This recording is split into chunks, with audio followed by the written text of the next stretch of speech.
लोग प्रैक्टिकली देखते हैं। करोड़पति बन गए, हाँ करोड़पति तो बन गए, लेकिन अरबपति नहीं बने। अरबपति बन गए, सुख मिली, शांति मिली, आनंद मिला। अरे खरबपति नहीं बने, खरबपति बन गए, सुख मिली, शांति मिली, आनंद मिला। मरने के बाद पति भी नहीं रह जाओगे, ये जानते हुए भी अभी सुख मिलने वाला है, अभी सुख मिलने वाला है, अभी सुख मिलने वाला है।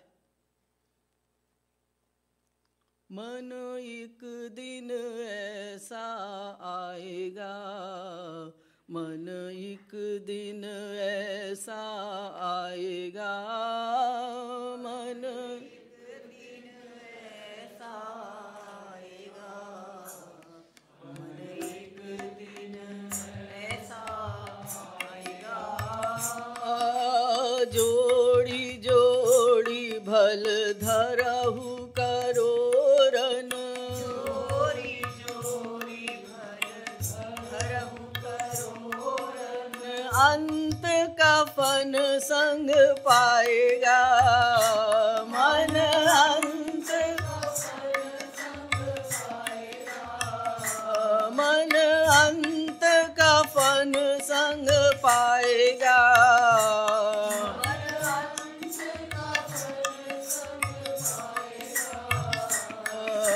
जिनको कहत सुपूत तिन्हि सो, जिनको कहत सुपूत तिन्हि सो, अंत बास सिर खाएगा, मन अंत बास सिर खाएगा। ये है, सब यहीं रह जाएगा, एक सुई भी ले जाने का अधिकार नहीं होगा।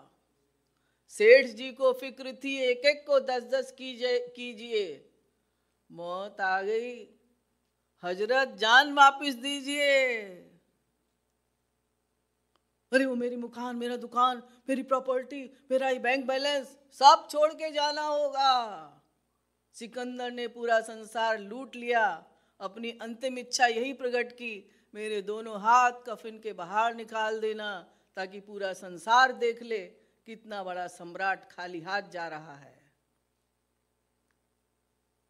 तो नाकांक्षे विजयम कृष्ण राज्यम सुखानी चाहिए। इस संसार में सुख नहीं है, सोने के महल भी बनवा दिए जाएं किसी के लिए, और हीरे के पलंग पर वो सो रहा है, फिर भी अशांत है, अतृप्ति है, नींद नहीं आती, 2 रोटी आराम से नहीं खा पाता। तो ये तृष्णा पहली बात तो कभी समाप्त नहीं होगी। खरबपति भी बन गए, अरे अंबानी है, अरे बिल गेट्स है, अरे वो रिच मैन है, उससे मुकाबला करना है, उससे मुकाबला करना है। पूरे संसार का खजाना भी मिल जाएगा तो भी शांति नहीं मिलेगी, आनंद नहीं मिलेगा। क्यों भाग दौड़ कर रहे हो? अरे वो इलेक्शन है, अच्छा अच्छा अच्छा अच्छा, एमएलए बनना है, हाँ हाँ, अच्छा बन गए, शांति मिली, आनंद मिला, हाँ एमएलए तो बन गया, लेकिन एमपी की कुछ और बात है। अच्छा एमपी बन गए, शांति मिली, आनंद मिला, हाँ एमपी तो बन गया, लेकिन सेंट्रल गवर्नमेंट की कुछ और बात है, कोई मिनिस्ट्री हाथ में नहीं आई। उसके बाद भी प्रेसिडेंट प्राइम मिनिस्टर बनने की कामना रहेगी, और उनकी भी क्या लाइफ है, 2 बॉडीगार्ड आगे चलते हैं, 2 पीछे चलते हैं, और उसमें से भी कुछ पता नहीं कौन कब मर्डर कर दे। अपने देश में हुआ है ऐसा। तो क्या सिक्योरिटी है? सिक्योरिटी सिक्योरिटी सिक्योरिटी की बात हम करते हैं, सिक्योरिटी तो केवल भगवान और गुरु ही कर सकते हैं हमारी। जो 9 चैप्टर में डिक्लेयर किया भगवान ने, अनन्याश्चिन्त्यन्तो माम ये जना पर्युपासते तेषाम नित्याभियुक्ता नाम योगक्षेमं वहाम्यहम्। उनका योगक्षेम मैं वहन करता हूं। तो अर्जुन को समझाया, जब ये बात कही तो अर्जुन ने कहा यहां संसार में तो सुख नहीं है। अब आप ये बताइएगा, क्या स्वर्ग में सुख है? 99% लोगों को ये नहीं पता स्वर्ग क्या है। गीता के द्वारा ये हमें पता लगता है स्वर्ग क्या है। 9 चैप्टर के 21 श्लोक में श्री कृष्ण ने फिर बताया, ते तम भुक्त्वा, शुरू में नहीं कहा, धीरे धीरे धीरे, क्योंकि सारे शास्त्रों को रिवील करना है, सारे शास्त्रों की नॉलेज देनी है। तो 9 चैप्टर में जाकर श्री कृष्ण ने कहा, ते तम भुक्त्वा स्वर्ग लोकम विशालम क्षीणे पुण्ये मर्त्यलोकम विशन्ति। अर्जुन, स्वर्ग में भी सुख नहीं है, शांति नहीं है, आनंद नहीं है, तो फिर मुझे ऐसी बात क्यों बता रहे हो? क्योंकि पुण्य अधिक समय के लिए स्वर्ग जाओगे, पुण्य कम समय के लिए स्वर्ग जाओगे, पुण्य खत्म, फिर यहाँ पृथ्वी लोक में आ जाओगे, कुकर शुकर कीट पतंग इत्यादि योनियों में। फिर वो 9 चैप्टर में ही आगे भगवान ने पूरा भक्ति का बताया, जिसका श्री महाराज जी ने बहुत विस्तार से प्रतिपादन किया है। जब स्वर्ग में सुख नहीं है तो रास्ता क्या है फिर? आप कहते हैं दोनों हाथों में लड्डू है, लेकिन दोनों जगह दुख है, अशांति है, अतृप्ति है। स्वर्ग में भी माया का साम्राज्य है। 8 चैप्टर के 16 श्लोक में फिर भगवान ने कहा, आ ब्रह्मो ना लोका पुनरावर्तिनो अर्जुन, ब्रह्मलोक तक माया का साम्राज्य है। तो फिर श्री कृष्ण ने कहा, हाँ अर्जुन, ठीक है तेरी बात, अब मैं ये एडवाइस दे रहा हूं। क्या एडवाइस? तू युद्ध कर, यह भी ना कर, तू युद्ध कर, यह भी ना कर, तू युद्ध ना कर, यह भी ना कर, तू युद्ध कर, यह भी ना कर, तू युद्ध ना कर, यह भी ना कर। अजीब पहेली है। अगर आपसे कहा जाए आप नौकरी कीजिए, ये भी मत करो, और नौकरी ना करो, ये भी मत करो,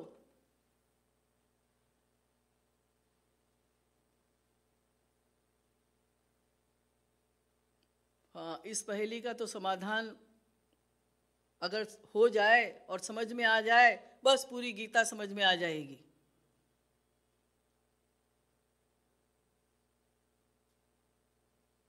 फिर समझाया अर्जुन को, देख मैंने पहले भी तुझे बताया था कि तू युद्ध कर, ये भी ना कर, तू युद्ध ना कर, ये भी ना कर,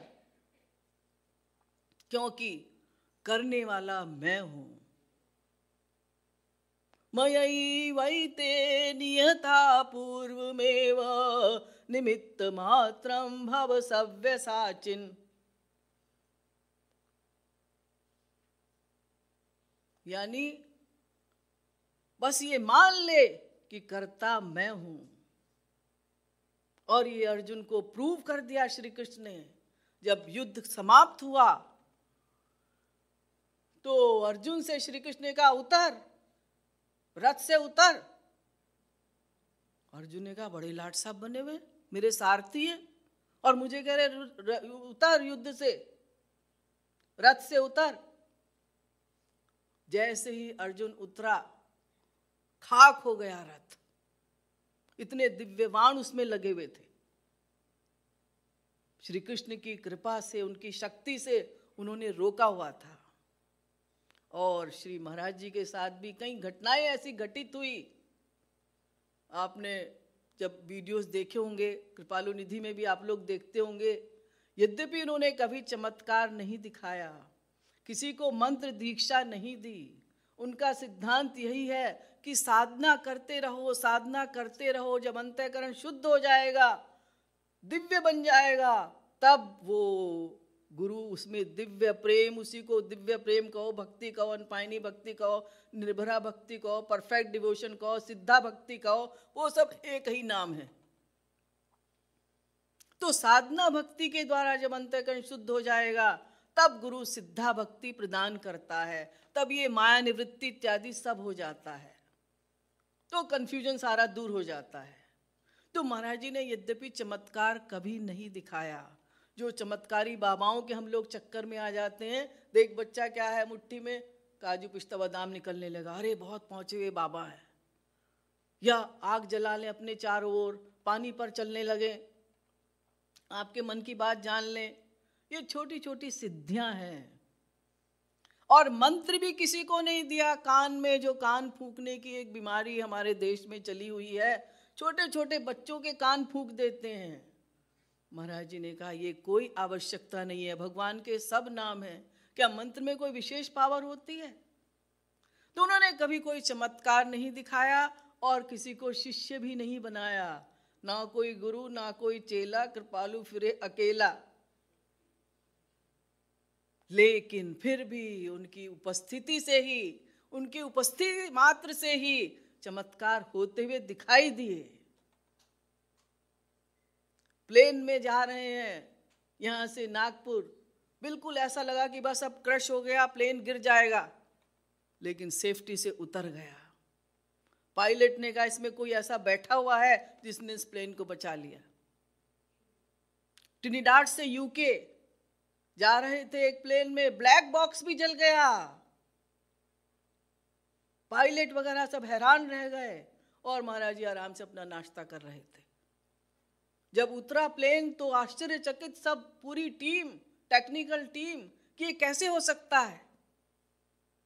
तो यद्यपि ये मैंने प्रसंगवश आप लोगों को बताया, तो श्री कृष्ण ने अर्जुन से कहा, अर्जुन युद्ध कर, यह भी ना कर, युद्ध ना कर, यह भी ना कर, क्योंकि तेरी रक्षा करने वाला मैं हूं, अगर तू कंप्लीट सरेंडर कर देगा। गीता का प्रारंभ, गीता का मध्य, गीता का अंत, कंप्लीट सरेंडर, शरणागति। जो मैंने दोहा भक्ति शतक का आप लोगों को बताया था, महाराज जी के द्वारा ही लिखा गया ग्रंथ है, और भक्ति मंदिर जो श्री महाराज जी की जन्मस्थली में बना हुआ है, महाराज जी ने जो स्थापित कराया है कि करोड़ों वर्षों तक वो भक्ति का प्रवाह होता रहेगा, वहाँ पर भक्ति रस की वर्षा होती रहेगी। वहाँ पर ये भक्ति शतक के 100 दोहे लिखवाए हैं, जिसमें संपूर्ण सिद्धांत है श्री महाराज जी का।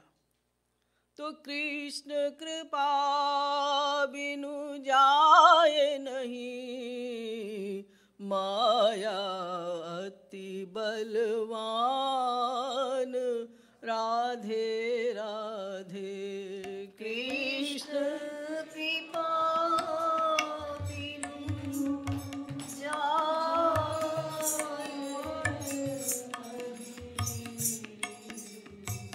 माया अति बलवान,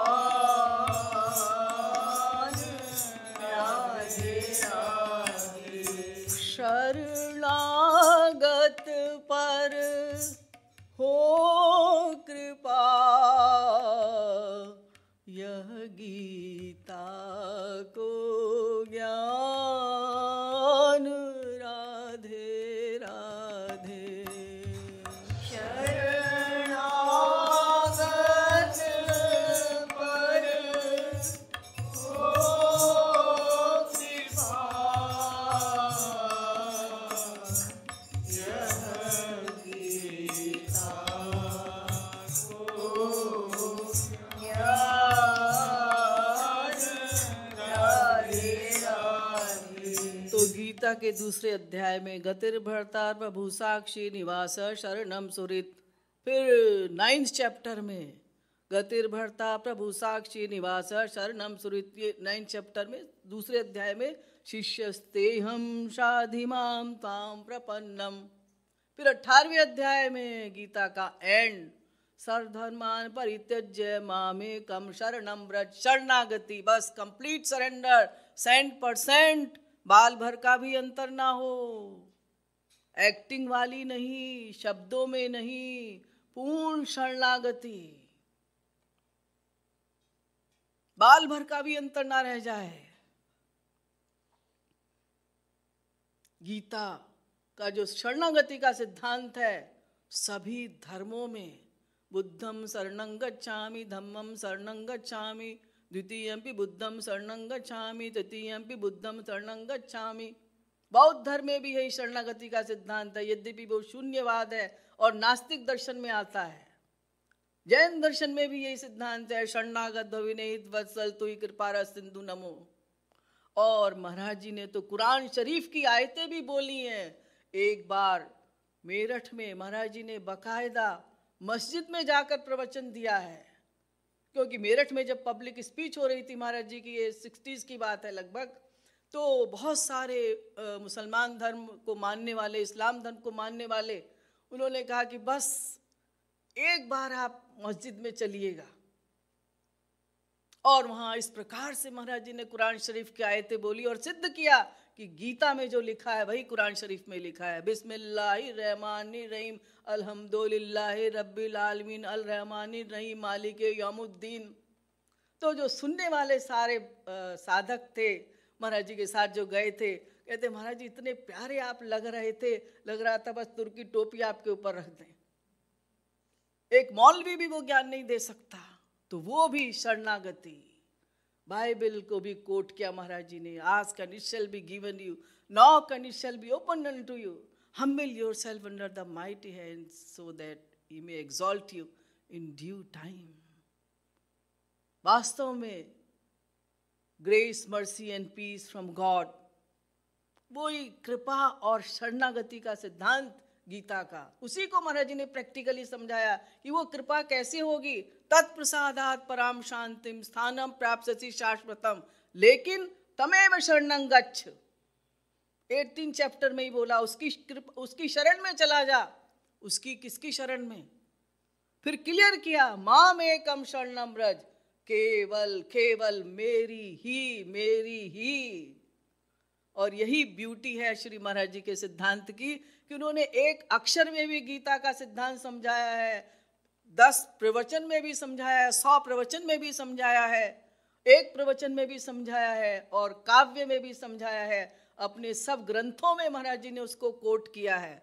राधा गोविंद गीत जो कि एक अद्वितीय ग्रंथ है, एनसाइक्लोपीडिया ऑफ नॉलेज, 11,111 दोहों के रूप में महाराज जी ने सभी शास्त्रों को प्रकट किया है। उसमें भी गीता से संबंधित बहुत सारे दोहे हैं कि प्रैक्टिकली हम उसको फॉलो कर सकते हैं।